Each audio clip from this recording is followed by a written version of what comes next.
Hey everybody, I'm Tom Vasel. Hey everybody, it's me, Rahdo. That's right, and we're back. It is the last Tuesday that we're doing this in April, in this year of days and months conglomerated together. Yes. April showers bring May flowers. Well, that's at least good for me here. The weather is beautiful. All right, folks, we got good news and bad news, and it's the same news, but yes, except that it's good for us.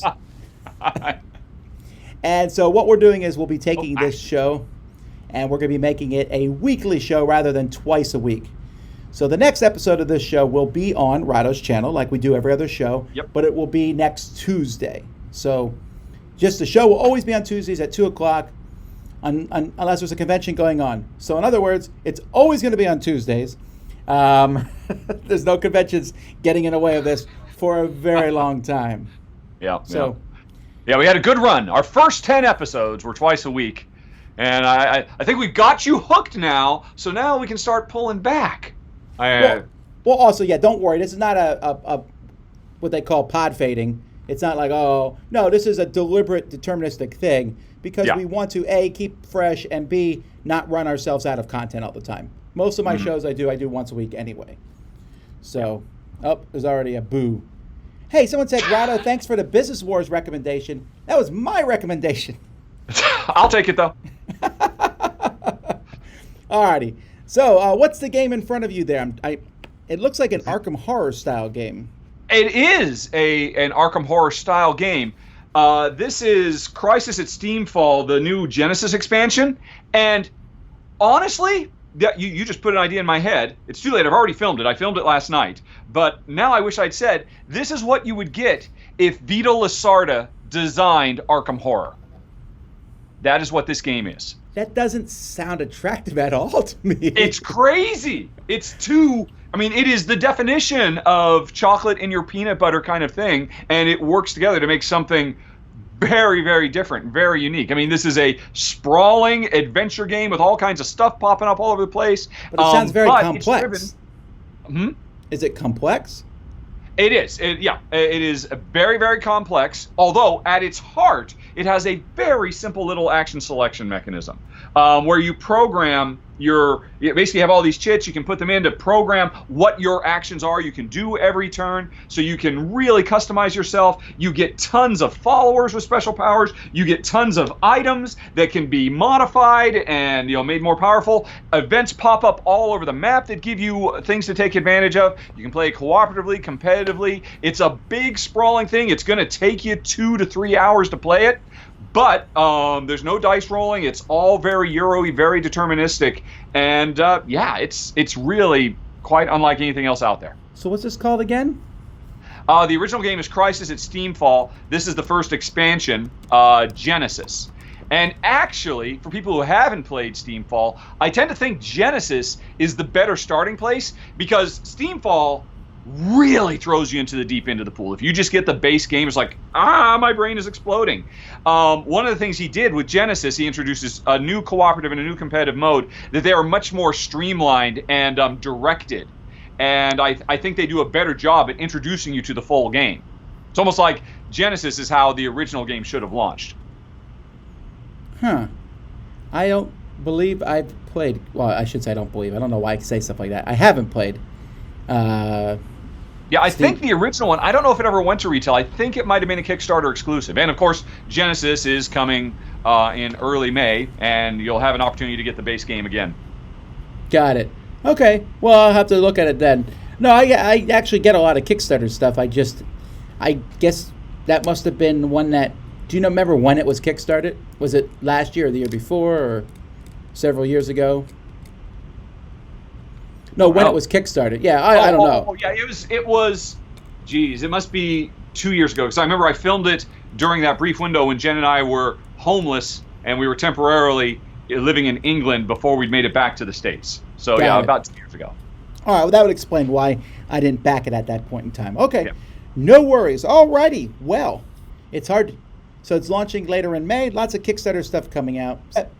I saw someone in here said, it's going to take you forever to go through game mechanisms. We're going to do 2 today because they're both tiny. So, but we're going to jump to game mechanisms. Now, we're going to spend a good chunk of the episode on game mechanisms because we're going to talk about auctions en masse. Yeah. All right. So our first mechanism we're looking at today is one that we're just going to briefly mention, honestly, and then get away from. And that's you have to help impulse. me with this one, Tom. I read the description of this, and I still don't understand what it is. Area impulse, essentially, so the way it works in Twilight Imperium is instead of saying, I'm going to move my ships here, there, and everywhere, you pick an area on the board, and you put a marker there to show that you've activated that area. You then can move your spaceships into that area or out of that area, but then, no, you can move them into that area, but then they can't move again. So let's say there's an area and there's 3 areas around it. I can activate this, move all those people in. Great. Now I can activate another area. So this way, everything only moves once. But instead of you having to mark each ship, you mark the whole area instead. Okay. Or everything within that area. That's how it works in Twilight Imperium. How it works in all these other ones, I don't know particularly. We'll assume this, because there's a lot of them. This is apparently a very, very standard war game convention, I guess. Yeah, let me sort these by... Let me ask you this then. From what you just described, which was definitely clearer than the official definition, which I won't even read because it's very long and very wordy, is Memoir 44 an area impulse game? Because you play a card and it says, hey, this lane, not that lane. Sure, but you still pick the units in that area. We'll say pick 3 in one lane, pick 1 in that lane. And there's not even all of them. Sometimes it'll say pick 4 anywhere on the board. You still move individual units, and they can go anywhere. They can even go from one lane to another. With this one, you're activating an area, and you can move as much stuff in an area as you want, as long as it can reach there. And then you can start a fight in that area. Okay. It's good. It works well for Twilight Imperium, and I would not have thought to make this a mechanism, but there you go. You know what? I'm going to try and convert this into something that's of interest to me. I think there's an interesting gem of an idea there. Taking this idea and applying it to a worker placement game. Imagine a board where all my workers are already deployed, and I pick an area, and that means I can either bring new workers into that area, or the workers that are in there can fan out to other areas. That would be very cool. It would be interesting. I still think there's a lot that could be done with worker placement. Yeah, and that's one of them. Where's our area impulse worker placement game? I think that's actually a neat idea. Chad is saying I missed Star Wars Rebellion, or that's not on the list. And yes, this is also in Star Wars Rebellion. Okay. It's not on the list? Chad, you know what to do. Go to the page, hit that edit button in the top right corner. Make right what once went wrong. All right, so next week, like we said, we're going to be going over auctions, and I believe there's 9 different auctions. So I already put the first one on here, and the first one's not really an auction of sorts, and this is called Auction Dexterity. Yeah. This is where you do some sort of dexterity to submit a valid bid. And I think, honestly, this whole thing was put so they could put Going, Gone on the list. I'm not kidding. I really feel, because Crokinol's here. Crokinole is not an auction game. It's not a bidding game. This is the most nonsensical thing. This is pedantic to the core. You are flicking discs and trying to get them in the middle. That is not an auction. That is just trying to score points. Because if you put Crokinole if you consider in Crokinole, if I have more pieces within a ring than you do, I have a greater bid than you do, and I knock you out. But that's not shuffleboard in every other game. Auction. It's really weird. So, if Crokinole is, basically what this is saying is, and this we can get into next week, is the very definition of an auction. Are all auctions area control games? Well, sure. Because you're controlling a virtual area by having more troops, i.e. dollars, in that area. So they're all area majority games. They've just abstracted the areas. There's differences because let's say it's a normal auction. I have a finite amount of money that I can spend. And in an area control, stuff can die. When you and me have an auction, you don't lose $5 in the battle. Yeah. Unless, of course, the broker takes a fee. But anyhow, Going, Gone is a game where you just throw cubes in these bowls as fast as you can, and then whoever has the most in there wins. Merchants of I.e. Amsterdam, the highest bid in a cup. Yeah. Fury of Gosmar, and then 100 Astronauts. Man, I want to play this game because that's a cool name. 100 Astronauts. It is, actually. You're right. And apparently, it has you throwing astronauts at cups or something similar. It doesn't say that in the description. It's a multiplayer colony building card game set in the deep reaches of space on planet T2853. You play a highly respected commander, blah, blah, blah. It's 20 to 30 minutes. Well, maybe it is, but it's just showing a deck of cards. Yeah, I'm going to assume there's a board that represents planet T28 Zippity Dip, and maybe you're flicking, maybe it's Crokinole. That would certainly make sense. Zippy Dip. Alrighty. Well, that's our mechanism. So we'll cut that short today, but the good news is, I promise you next week, we will definitely have a lot to talk about auctions, and you'll see it will take up a good chunk of the show.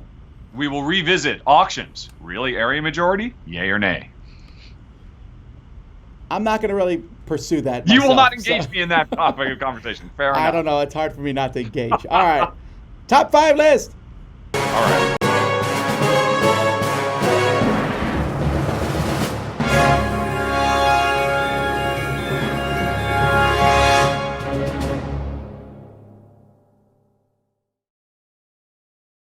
So, top 5 list. It's time for you guys to give us topics. I will pick 4 of those topics, and then Rahdo's going to pick one of those, and we're going to work together to make a top 5 list that we will both somewhat agree with, and everyone else will highly ridicule. Indeed, indeed. Correction from the last week. I said Sanctuary was the game with the really impressive tiger face on the box cover. It was not. It was Endangered. Which I noticed because you just did an unboxing of it. So you should have known better. You know what? That is true. I may have forgotten I did the unboxing of it, actually. Because Z just emailed me about it. We were actually Skyping today, and Z was talking about the game, and I was like, oh, that's right, I did the unboxing of that.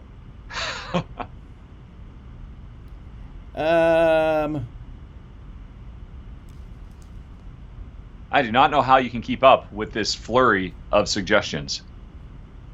Well, I guess you're not looking at the YouTube interface, though, right? You've got some fancy Macintosh. It doesn't matter. I slide it down and stop at it. Oh, okay. All right, I got 3. All right. And we've already done that, so we can't do that. Blah blah blah. Some of these folks that you put are just very, very broad, like top 5 card games. Well, we probably won't do that one. All right, that's a good one. All right, here we go. I got 5. Right. I'm ready. All right, you can stop now, folks. All right, here we go. Top 5 dice placement games. Top 5 games to give us wedding presents. Top 5 games named after a non-fictional city. And top 5 games to play when you're tired. Wedding, non-fictional, tired, and what was the first one? Dice placement. Dice placement. Oh, yes. A subset of worker placement. Yeah. Okay. I'm pretty sure I've already done a top 10 dice worker placements. I'm pretty sure I've done that. So probably shouldn't repeat myself. All right. Last year had some very good, no, that was dice drafting, which is different. Similar but different. So I'm going to put that aside. Weddings are too stressful to go to.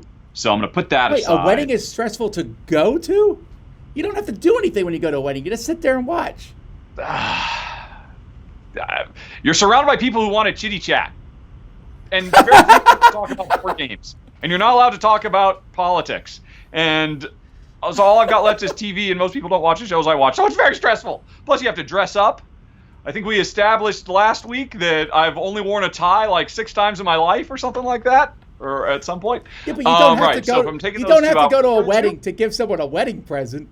Yes, and then you got to come up with the right wedding present. And now you got to come up with 5 of them. No. I'm already sweating just thinking about it. So then we had, what were the other 2? Games named after non-fictional cities, and games to play when you're tired. I'm actually kind of keen on that cities one. Although I would want to come up with a list of it. I like non-fictional cities. All right, we'll do that one. But, folks, we're going to need you in the comments to stop giving me top 5 things. to give me some possible names here, because I can't think of any off the top of my head. Well, I can think of one off the top of my head. All right, I'll give you the one. So I'll write them I'll down launch here. with it while people are making suggestions. And I wouldn't be surprised if there's a geek list of this. But the first one I can think of is Valletta, which, if I recall correctly, was designed by Stefan Dora. I might be wrong about that. And Valletta is the nation's capital of Malta, where, of course, I lived for many, many years, and I've spent many, many wonderful hours, walking the streets of Valletta. Oh, but it's non-fictional cities. Never mind. Yes. Oh gosh, yeah. No, that would be tough. That would be very. I mean, there's that Kramer and Kiesling game, I guess, that came out a few years ago. Yeah, non-fictional cities. All right, how do you spell it? So how do you spell Valletta? Yeah. What is that? Oh, is it V-A-L? I gotta check because it's weird. It's Maltese, or it's actually Italian. V-A-L-L-E-T-T-A, I think. I don't remember if there's one or two L's and one or two T's. V-A-L-L-E-T-T-A. Yeah, V-A-L-L-E-T-T-A. It's all doubles. And this is a very interesting, putting aside my love for the subject matter, because I recognized it. I was playing it, and so wife and I really liked it. It's a cool deck builder where the cards that you're adding to your deck are kind of grabbed via a kind of a worker placement style mechanism where you send workers out to the streets of Valletta to get the cards, which represents you making connections with people, sometimes real historical important people in the history of Malta, and sometimes generic merchants and whatnot, and then you add them to your deck and then you use them in the future. It's a really cool game. I like it a lot, and it really kind of slipped between the cracks, sadly. I don't think it got a lot of attention. Was it Z-Man? Did they publish it? But it's really sharp. I like it a lot. It was Z-Man, yes. And yes, it was Stefan Dora. I just checked. All right, I'm going to start reading through. We got tons and tons of comments here. I'm going to read through a bunch of names, so just listen as I shout them out. Lancaster, Le Havre, San Juan, Orleans, Bruges, Copenhagen, Coimbra, Yokohama, London. Oh my gosh, those are all excellent. I understand that, and I would argue that even though you have, and I don't dislike Valletta, I think it's a fine game. Oh, you have played it? Okay. I have played it. I had to look up how it's spelled. It's been a while since I played it, but I like it. I just don't know that it's better than many of those games I just said. That blurb you just gave me of other ones makes me kind of, I'll rescind my previous one because I think you read them too fast, but there was probably 5 in there that I'd probably have to put above Valletta too, as much as I love it. It was, like I said, it was literally the first one that popped into my head because I was so happy when it came out and Malta finally got their city game. All right, so here we go. Are you okay with us limiting this to it can only be the city name? Like, for example, someone just mentioned Quedlinburg, but it's not called Quedlinburg. Yeah, let's just go straight down, just the name. It's a very Euro-y thing. That also cuts out things like King of Tokyo and stuff like that. Not that you pick King of Tokyo anyway. All right, so I got Lancaster, Le Havre, San Juan, Orleans, Bruges, Copenhagen, Coimbra, Yokohama, London, Las Vegas, Istanbul. Wow. I guess Maracaibo. That is an excellent list right off the bat. Can we just have our top 11 and be done with it? Because I think they nailed it. St. Petersburg works. St. Pete. Of course. Jeez. A lot of people are saying Lisboa, but I haven't played it, so I wouldn't be able to vote for that. Lisboa is fantastic. I don't know that you would, because I would have to argue Lisboa is easily Vita Lasarda's heaviest game. Oh. It is super crunchy. Teotihuacan. Puerto Rico is not a city. Nope. San Juan is a city. This is a good geography test as well. So looking at this list, obviously my favorite game currently is Le Havre, so I would push that one up there. But one that I think you also might like, and I'm not sure, is Orleans. Yes, Orleans is lovely. I have one problem with Orleans. Orleans I love so much that rather than get rid of it when I was kind of disgusted by a central element of its design, I house ruled it to fix it. Normally, if there's a problem I have with the game, I'm like, okay, bye. Give me any excuse to say goodbye to a game. But Orleans was so good that the complete and total lack of setup variability, I ended up having to come up with my own special variant to ensure that every time you play, you get a different collection of tiles you can choose from.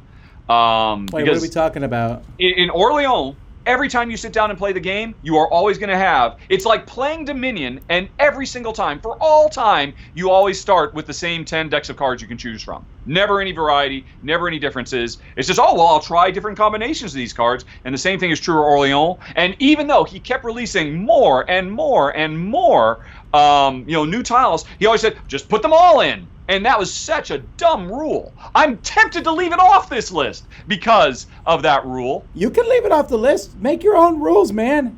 I am tempted to veto it if you're throwing it out there. You know what? I am. All right. Look, actually, I'm all good. In like my top 30 of all time, but then I realized no, the official rules, it's barely in my top 100. So I'm gonna veto it. I think.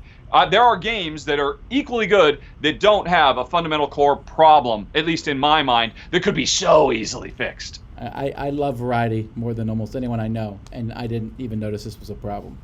Well, with 4 players, it's less of an issue because, that's always the case. This is a Caverna issue for us. If it's just me and my wife, we'll tend towards the same buildings every time. All right. Then if it's just you and your wife, you have to say Le Havre. It's such a great 2-player game. Man, am I going to veto you twice? I can't veto you on this because I know how passionate you are. Here's my problem with Le Havre, just so I can get the entire audience against me in 2 steps. How does he do it? Le Havre, actually, we used to love when we first started playing it. Absolutely phenomenal. We discovered it after Agricola. But then somebody pointed out on Board Game Geek that we were playing wrong.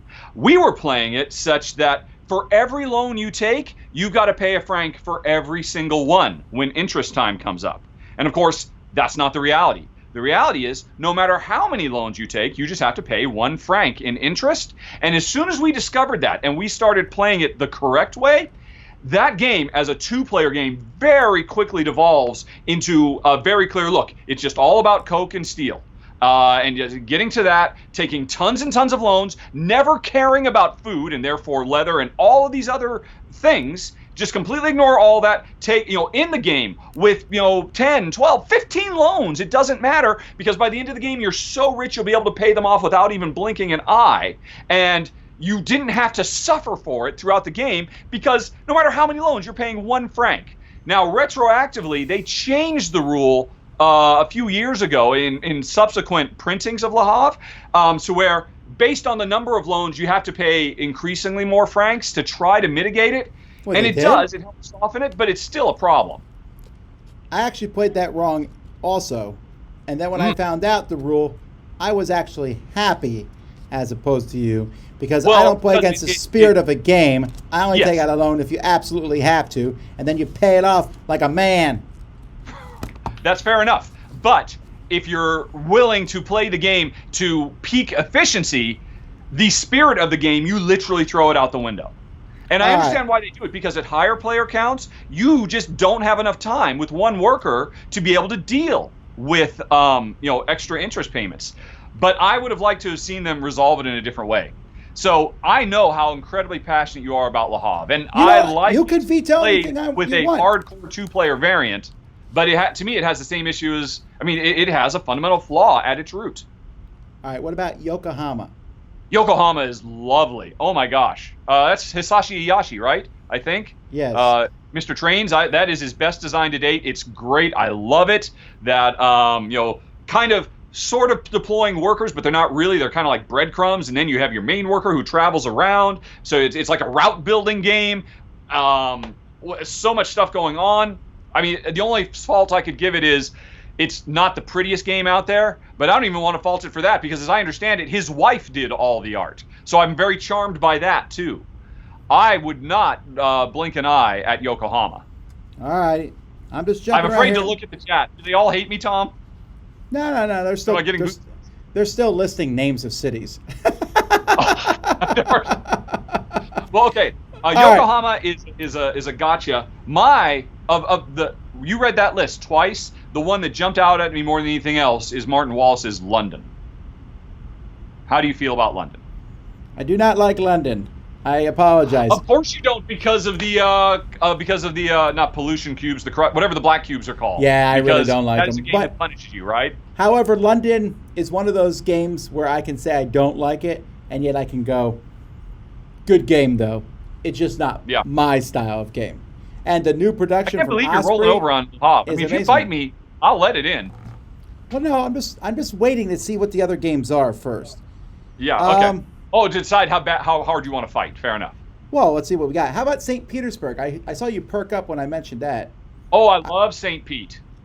It's a great My only two-player complaint game. about St. Pete is when they did the new reprint where they completely redid the art. One, I kind of like the classic, sort of primitive Russian art style that the original had. But then two, I was apparently in the running to get a card, and it went to public vote, and you got the card and I didn't. Well, so I'm that helps. still bitter about that. If it helps, first of all, that card doesn't always show up. Secondly, it's a tax collector. Third, the art's so bad that I played this game with people all the time, and I never say anything. The card comes up, and no one ever goes, "That's you." You're right. I did not like the original art for St. Petersburg, but after seeing the new one, I like the old art. It's so much, but the new version's so much better. Adding that market. It is. I mean, they did some very, very cool stuff.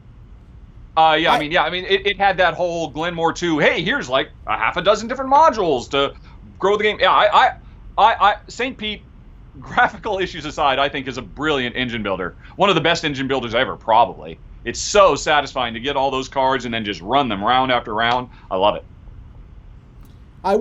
Istanbul's a good one, but for me, I think we have to say no to Istanbul because Yokohama does what Istanbul does better. Although Istanbul's great for light things. What about San Juan? San Juan, oh man, I'm gonna nominate it. San Juan is perfection in card form. It's basically, did I hear somewhere they're gonna re-release it and literally retitle it Puerto Rico the Card Game, which is what it's always been? I think I saw that someplace. Perhaps I think I saw that someplace too. I don't remember. Yeah. Do you like it better than Race for the Galaxy? Do you like it better than history? Race for the Galaxy? No, San Juan. Yes, I do.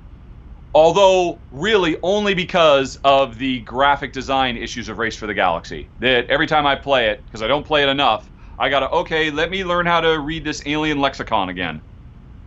Whereas San Juan it's just about flawless. I played enough that I know it. Some extra stuff.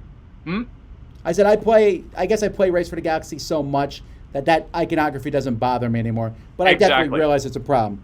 All right, what about this is one that a lot of people don't talk. Oh, I'm sorry, we got to jump over to Feld. Bruges. Bruges is one of my wife's favorite Felds. It's probably her second favorite Feld after or third favorite, probably after Amerigo and Mandala game. Not Troyes, that's French one. But yeah, I'm sorry. Trajan. So yeah, Bruges is fantastic. I love it a lot. It's Feld doing multi-use cards pretty much better than anybody else. But I don't know, am I crazy, Tom? My problem with it was it feels really luck swingy to me. And I want to think while playing it, it's okay. We're going to draw enough cards that it all evens out. But I've played this a bunch of times because my wife loves it so much. And I'll play it any time. But it really does feel like you are so at the mercy of the cards you draw that you can just have beautiful, beautiful cards that fall into your lap that just make it everything you've been doing just click into place, and you just get an explosion of points while other players, oh, well, that's also not a card I need that does not support me in any way. All right, here's another one that doesn't. And then on top of that, I actually thought the expansion kind of went too far, kind of like the Dungeon Pence expansion added too much and kind of got away from the purity of the game. So I was hoping the expansion would address that. Change the rules of the draft so you can have a wider range of things that you're pulling from, but they didn't. So I love Bruges a lot because I love Stefan Feld a lot, but it is not in my top 10 Stefan Feld games. All right, no worries. I like it, but I'm in a real chill mood right now. You know what? I had a headache this morning. I took some aspirin. Maybe that's what it is. I'm kind of like, yeah, whatever. All right, here's Tom Vasel hopped up on the tree bark. Here's one that a lot of people haven't played. It came out, was popular, but then was gone. But I really like Coimbra. Coimbra is excellent. Coimbra is really good. That made my top 10 of the year. And I love the look of it. Very, very striking art style that's very evocative in a way that most Euro games aren't. Because it's basically a game full of cards that have stern-looking Renaissance-era nobles on it, which I know is a complaint of yours, but they make them also approachable and likable. That's true. Plan B shows how to take that style and make it look good. Yeah. Yeah. I mean, no offense to Kalis, which I guess we should talk about as well, because Kalis is the name of a city. But I don't know if I should nominate Coimbra, but I wouldn't fight against it if you did. Well, Kalis, have you played the new one? No, I have not. I've seen it. Yeah, I'm curious what your thoughts would be on the new one. It's Kalis 1303, because it's like a streamlined, it's slightly streamlined version of Kalis, and I like it better. I like Kalis, but I like this one better. They didn't get rid of the Provost, so dead to me. No. And whatever the Provost and and actually, although I always really loved Kalis the card game, Kalis Magna Carta, but that breaks it's just the name of the city. Yes. Also, I would veto it. All right, for folks, some people keep saying Carson City. I know for a fact Rahdo doesn't like this game because I played it with him. No, I do like it. I don't necessarily want to play it with Jason, who goes out of his way to tear me down, even though he's got better options at the table. Oh, I'm going to take out the peacenik just because he's a peacenik and I know he won't fight back. But no, I think Carson City is a brilliant design, and my wife and I do enjoy it.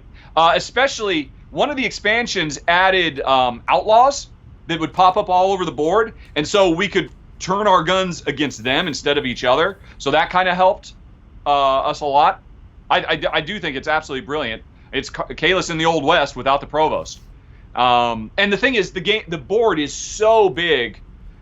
Yeah, I mean, if you have a really successful bank, maybe I should send somebody over there and I should invest in guns. But chances are there are other things I could do with my time, and I don't feel like I'm obligated to do it. That's always been our experience with Carson City. If you wanted to nominate that, I would go for it as well. All right, well, let me throw out another name for you. This one I can't pronounce. This is the whole episode. There are so many of these. I didn't think there were this many. Teotihuacan. Teotihuacan. That also.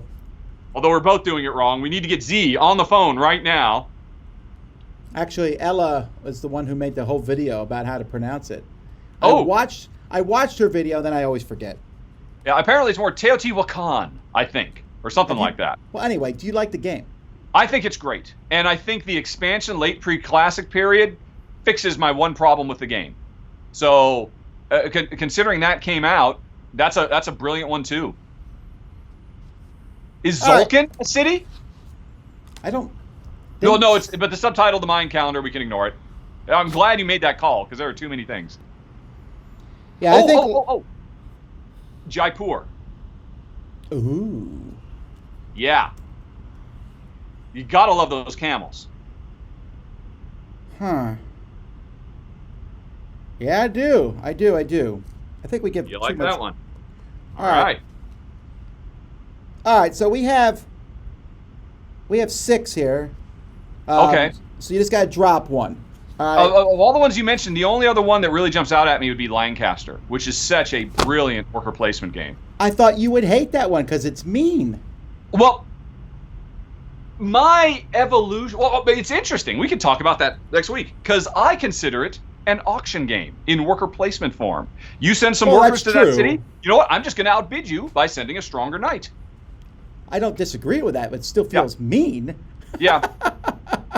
I love Lancaster. I think it's a very underrated game. It was very popular for a while, and the new one has such nice productions. The blocks were slightly bigger than each other. It's a really cool game. Well, that's 7 then. Sure. Okay. Well, I think we can agree that Yokohama, San Juan, and Teotihuacan are safe. I'm totally down with that. Okay. So then the other 4 are St. Petersburg, Coimbra, Lancaster, and Jaipur. Wow, that is hard.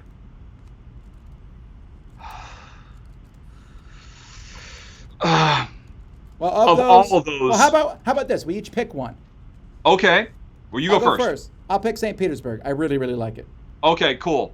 Honestly, I'm happy with that because I was really torn between that and Jaipur. All right. Well, there you go. So there Jaipur, San Juan, Yokohama, St. Petersburg, and Teotihuacan. And here's another thing, folks. We managed to pick a nice spread geographically. That's all over the world. That's not. That is cool. That's our second. We make a nice spread of nice light, almost gateway-ish ones and really big heavy ones. That's a great list. All right. And it will stand the test of time. It's indefensible. I mean, I'm sorry. You know what I mean. Yeah, Let's go to questions. Unassailable.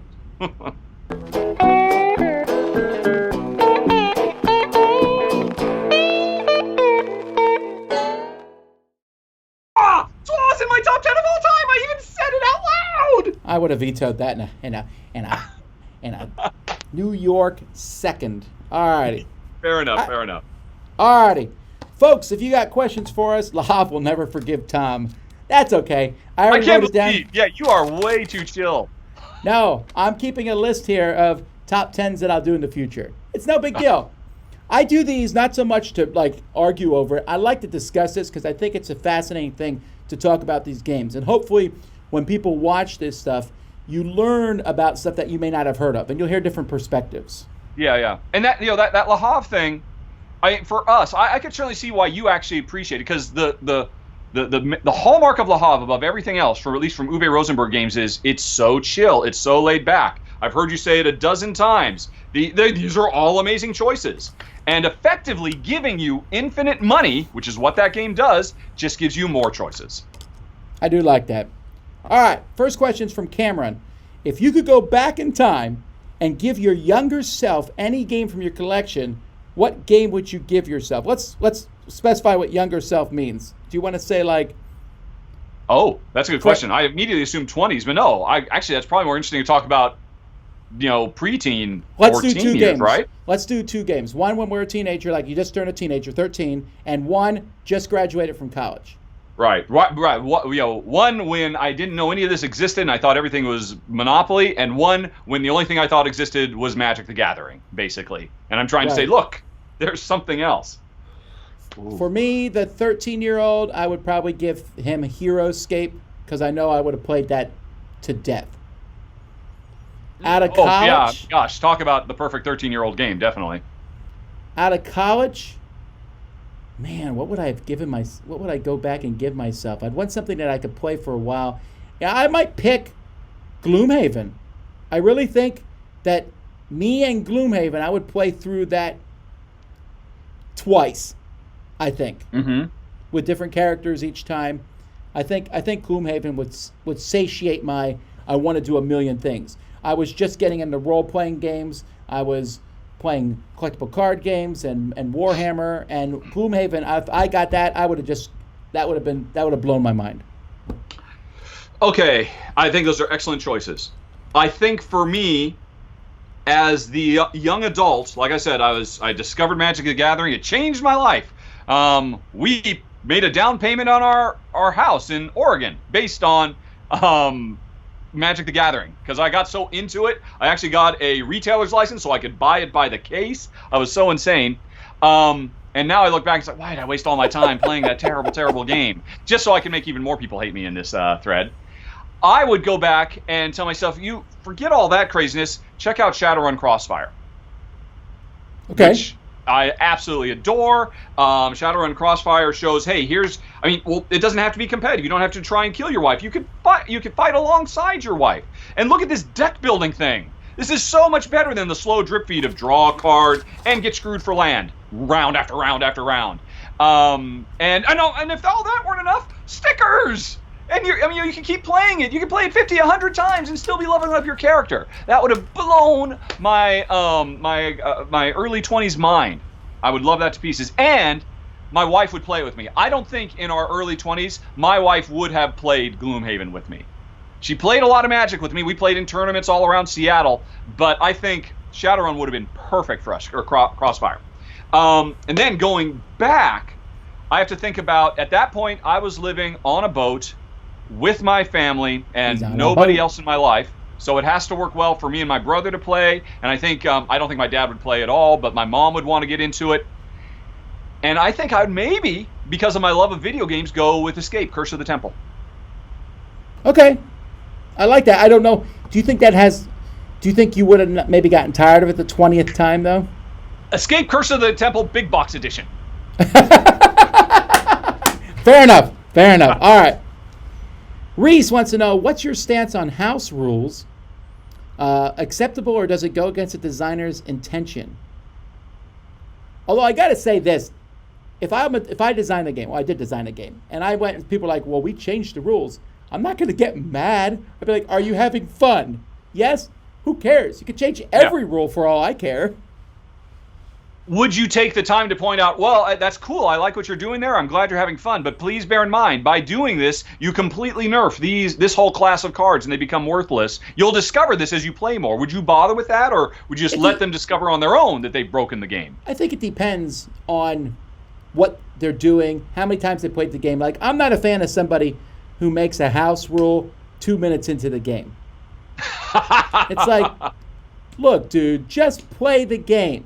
Give it a half a chance, yeah. See if that's a problem, because there's so many, brilliant armchair designers who are like, this is broken. Like, maybe we should play it first, and see. Never mind the fact that the designer has designed dozens of games. Never mind the fact that this went through testing of hundreds, if not thousands of plays, and yet somehow nobody had the clarity of vision that you did to notice this one little thing was broken. But in fact, maybe you should just actually play a game before you make that call. At the end of the day, though, I don't care about house rules. I use only a few of them because I usually tend to trust designers, but sometimes there's a house rule that I like, for example, I always say the Carcassonne. Like, I refuse to draw the tile at the beginning, even though I heard you disagree with that, because I draw the tile at the end of your turn, not the beginning. Yeah. Because it just speeds the game up. And yes, it's funny you mentioned that one. I know what you're going to say. What house rules do you use? And I completely agree with you about Carcassonne, that it's just ridiculous and just creates analysis paralysis and slows the game down. But here's the deal. If you go back and get the original English rules for Carcassonne, somebody pointed this out to me. The rules specifically say, at the beginning of the turn, draw a tile, show it to everyone at the table, and have a discussion about it. I agree. I know that's what the rules say. That's even worse. I can't even imagine doing that. There's no way on earth I'm going to go, there's a good spot for you. In fact, I'm going to say, I would go here. Trick them into a bad spot, and so it suddenly becomes a negotiation game. Or, hey, if you do this, I'll do something for you on your turn. I mean, but geez Louise, that completely breaks Carcassonne, which is just a fast, snappy, great little tile layer. I know you like house rules because you mentioned like 2 already in this episode.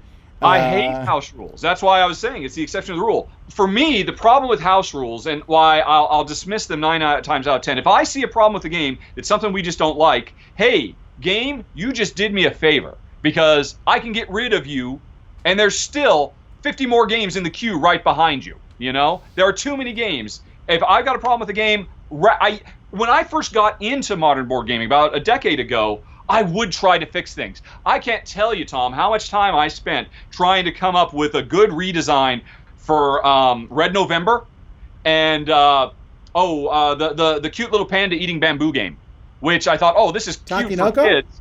Yeah. Is it Takedo or Takenoko? Takenoko. I thought, I love everything about this game, but it's so luck swingy. There's got to be a better way to do it. And I wasted so many hours on the train while I was still commuting to work. These days, I'm like, okay, we clearly don't like that feature of the game. Yes, I could house rule, or I could get rid of it and move on to the next game. And I always have in the back of my mind, yes, I could house rule, and I bet you this house rule would even work. But what knock-on effects would there be? Chances are, anything I come up with, the developers considered, because they thought about dozens of different ways this game could go. I agree. They decided this is the best way to go. And I agree. So, but we play with a lot of games nowadays where I am mind-boggled that the designers didn't consider some things. Mm-hmm. There's not always the amount of development that has gone into modern games. But you're right. I, like you, will say, well, I'll just get a different game. Yeah, exactly. Life's too short. And me implementing a house rule means suddenly I'm a beta tester for this game. And now every time I play, I am testing it to make sure this doesn't break the game. And it's like I could do that, or I could go play a game that has been thoroughly tested and vetted. So that's where I come down. All right, what movie tropes are you sick of? I know exactly what it is. I was going to say I don't think I have any, but I do have one. Without fail, in every single fight scene, in every single TV and movie, at some point, the bad guy has the upper hand and throws the hero away.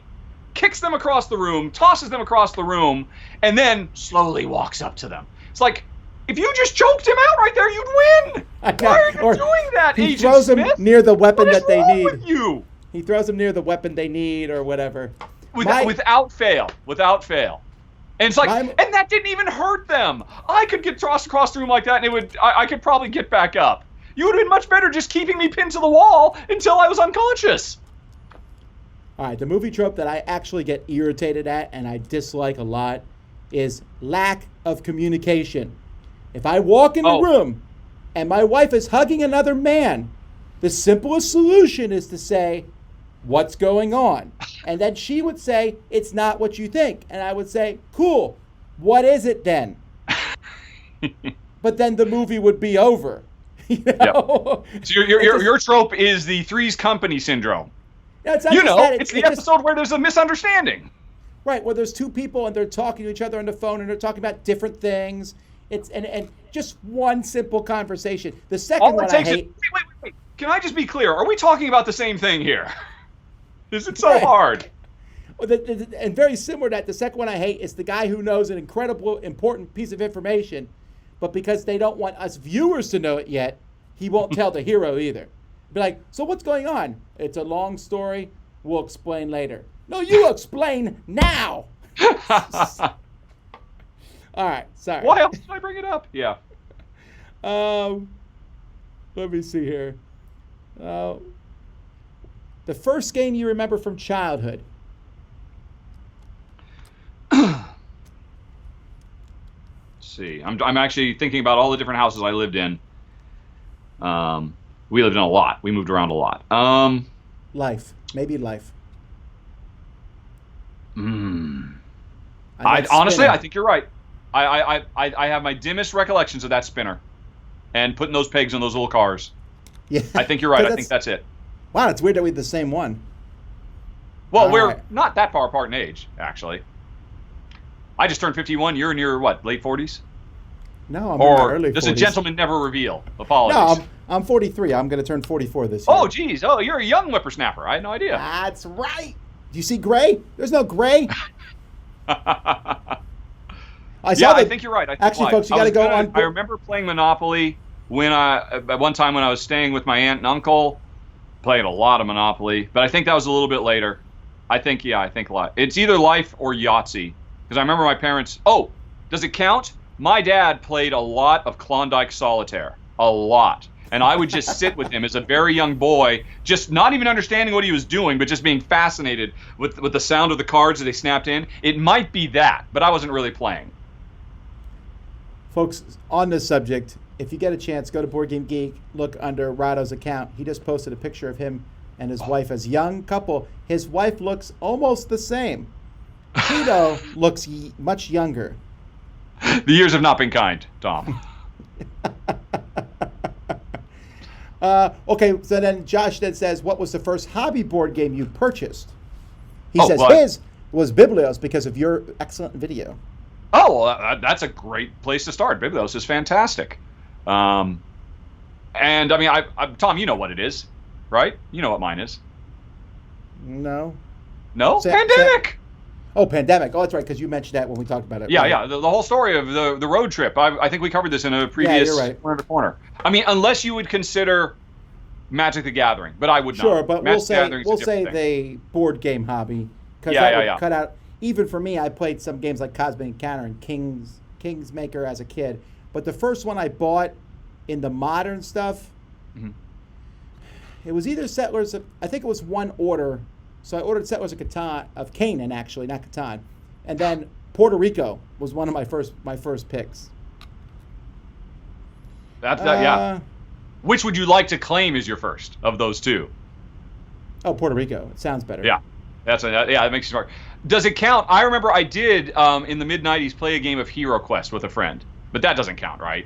That's no, but I played Hero Quest as a kid too, right? Yeah. Yep. All right, then, totally Pandemic. Pandemic changed my life. And if you want to know more, do a Google search for Rahdo First 10 Games. I did a whole video on this. What destination do you consider a must-see that you have experienced? Oh, that I have been to. Oh, wow, that's a good one. Man, I've seen so many cool things. Yeah. Normally the question is, where do you want to go that you haven't been? If you don't want to leave America, Niagara Falls is unbelievable. It was cooler than I thought it would be. But if you I've been to Niagara Falls. I would agree with that. Although I would put the Grand Canyon over Niagara Falls. I haven't seen that one I've seen it only flying over it. Oh my! No, it is. It gives you a sense of perspective in the universe when you are standing at it face to face. Outside America, I've never seen anything like the majesty of Iceland. Wow, really? Iceland was so wild, I think. And I saw the part of the Aurora Borealis. I saw a glacier. I've seen waterfalls I saw a waterfall that wasn't as big as Niagara Falls, but was just wilder. If that makes sense. I've seen the black sand beach. Iceland's just amazing. Yeah. Well, now you're making me jealous because I've never been there. So I got to come up with something I know you haven't been to. Victoria Falls in South Africa. How about that? Oh, have you seen that? Yeah, we've been there. I really want to see that. I heard that's unbelievable. It is, yes, yeah. I mean, yeah, Niagara Falls is great and all, but Victoria Falls is something else entirely. Although I don't know if I'd call that out. I mean, it was amazing, but I'd already seen Niagara Falls, so I felt I'd kind of done it. Actually, the ones that pop into my head are like, as a longtime hardcore fantasy nerd my whole life, I'm thinking of like, Arundel Castle in England, or Mont Saint Michel in France, or the Duomo in Milan. Some of these medieval era structures, cathedrals and castles that just like, oh my God, I feel like I'm transported. I feel like I should be walking around in chainmail. As a personal thing, every time we've ever been to one of those types of places, they're just amazing. And just a little bit of fantasy fulfillment comes to life that you can't get from eating a big turkey leg at medieval times, which I've also done, but I would not recommend as a top 10. I like the medieval times, but yes, medieval times is lovely. I wouldn't suggest flying internationally to do it, though. All right, if your personal collection could be comprised of games from only one designer, who would it be? Stefan Feld, easy. Not even. Well, okay, let me think about that. That's my gut reaction, but then I'm throwing away Gloomhaven. Yeah, see, I was going to say Isaac Childress. I'm like, yeah, but I would only really play Gloomhaven. I know. Here's my first pick, I think, because I like their game so much. It would be consistently Ryan Laukat. Oh, that's a good call. There's so much variety there. Because it's all beautiful. Right, and I feel like I could get a lot of play out of his games. I could play, like you have Islebound Behind Your Head, which I think is one of his most underrated games. Yeah. Near and Far, Above and Below. His new one, I'll pretend that came out already. Yeah, but Sleeping Gods, yep. I mean, for consistency's sake, if I just was going for sheer number, I'd pick Knizia, but I don't know that his games would keep me as enthralled. Yes. Yeah, his most thematic game of all time would be Star Trek Expeditions. So, I could play Eric Lang's games too, but the thing is, I love Eric Lang's games. I love Blood Rage. I love that. But every once in a while, I don't want to play a big, grandiose game like that. And that's mostly what he's done. I think that's the only thing that would give me pause about, Stefan Feld. I mean, those are, his games are my favorite games. But he is really, even though there's a lot of variety within what he does, they are all still of a type. There are no grandiose games. There are no real adventure games. The Oracle of Delphi does not count as a traditional adventure game. So I would be pigeonholing myself just into I'm a middle manager in Renaissance era Europe, moving bean counters around in a lot of different clever ways. Macau! Why didn't I say Macau in the top 5 cities? Oh, Macau! We talked about Bruges. We should have talked about Macau. So I'd almost be inclined to put Uwe Rosenberg over, because that's a good choice, because you get the card so games. Many wonderful little cool 2-player things. The Bonanza series, his Polyomino series of stuff. These last 2 games he just came out with, Robin Hood, but then you also get these big, wonderful, juicy games. I agree, Rosenberg, because it's like Rosenberg's almost cheating, because it's like you have 2 designers. Oh, his early Rosenberg and his later works, yeah. Well, no, there's actually early Rosenberg, but he's tilted towards that early Rosenberg with his Polyomino series. Yes. Yep. And he has his two-player series, these two-player games he put out. You're right. Yeah, Rosenberg's solid. Also, Lahab. I think I've convinced myself, and you've reinforced that. I would actually say Uwe Rosenberg. Yeah. Which kills me because I love Svelte so much, and he is my favorite designer. But, he has a lane, and he does it so well. What's your favorite type of footwear? Oh, Vlada Schmodel! Nope, too late. I almost said him too, but yes. Anyway, what's your favorite type of footwear? What's your least favorite? Oh. Well, I know my least favorite is flip-flops. Are my favorite. That's my least favorite. I hate having something between my toes. I'm like, what is this? And I don't like the flip-flops. Every once in a while, my wife and I walk every morning. We go out, well, not every morning, but almost every morning. We walk. And every once in a while, she'll wear, like, flip-flops. And I'm usually a little too tired and, like, not there to talk. So we're just walking, and I hear the flip, flip. And I'm like, I'm so annoyed. And I'm like, it's not her fault. So I don't say anything. So that's my least favorite. My favorite is what I'm wearing now. And I don't know what these are. They're like, they're shoes, but they don't have any laces, which I like. And they're like mold on your feet with the gel insoles. There's nothing like those. Well, I feel now that it's a footwear fashion. I'm wearing these slippers that you can get now on Amazon. They're quite comfy and keep my toes warm. Slippers are a pretty solid pick there. To me, it's an easy thing of things I hate. Dress shoes. I have never found a comfortable dress shoe in my life. I talked earlier about not dressing up. One of the main reasons is having to wear those horrible, insanely uncomfortable shoes for hours at a time. With the cheap little crappy, super thin laces that feel like they're going to snap when you lace them up, and the hard leather that doesn't breathe, and just everything about them. I hate them. It could be worse. You could be expected to wear heels. Exactly. I have no cause to complain. You're right. That's a very good point. Alrighty, we got time for two more questions. I'm looking for something that's different. Would you rather own one mini heavy game that's fully professionally painted or 10 unpainted ones? One. Easy. I don't even give a second thought. Because here's the deal. I'll be honest. I'm not a fan of miniatures. Unpainted miniatures, they all just look like various sized lump of gray blobs, no matter how beautiful they are. At the very least, if they've got a wash, like, Mechs vs. Minions. No, Mechs vs. Minions, they were fully painted. But sometimes you get them, like Aftermath right there. Those have a wash. If you go there, now I'm interested. But just the pure, blah, boring gray, I just look at them and say, well, I genuinely want to play this game less now because I don't want to look at those pieces for the next 90 minutes.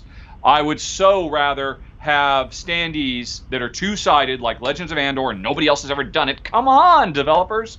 So, yeah, one beautifully painted one, easy. That is tough, but I think I'd have to go beautifully painted because I know the cost of one painted game is more than usually 10 unpainted ones. I do agree with the blobs, although some games I don't care. I personally like games nowadays. A lot of them, like Ikeon and other games, have these discs you put on the bottom of your miniatures so you know they're yours. Sure. I'm a big fan of that because it makes it a lot easier to see that stuff. Alrighty, well, before we end our show today, is there anything that's come up you want to tell people about? Well, hey, folks. Rahdo Runs Through. I've just started my 9th year, and I've taken the biggest step to date. I have got a contributor. Shay Parker of RTFM, a great YouTube channel in its own right, just put up his first Rahdo Runs Through. And we got to, I don't know, Shay Runs Through just doesn't sound right. Shay slouches Call through. To Adventure. Huh? Shay slouches through. I will take it under advisement. Speeds through. We just put it up yesterday. He did a great job. I think he really, if you like my show, if you like how I present games, he really captured the feel of it, and I'm very excited because he's going to be the guy. There are so many games, Tom, that I either don't have the time to cover or are just not inclined to cover, and moving forward, he's not replacing what I'm doing, but he is definitely broadening my audience. Supplementing. Yes, by supplementing, and I'm super duper happy. And he is the first, but he might not be the last. And that is that. It's a new era, folks. Alrighty. Well, on this channel, if you're watching tonight, 9 p.m., we have another daily chat. So we'll see you all then. And more stuff tomorrow, crowd surfing. And we will finally mention Frosthaven. What? What is this Frosthaven of which you speak? We'll call it now. We'll break 10 million. No, I was going to call it, will it make your pick of the episode? That's the really important metric. We'll find out. I haven't actually looked at the games yet. Alrighty, folks. Until next time, I'm Tom Vasel. I'm Rahdo. And we'll see you all later. Bye-bye.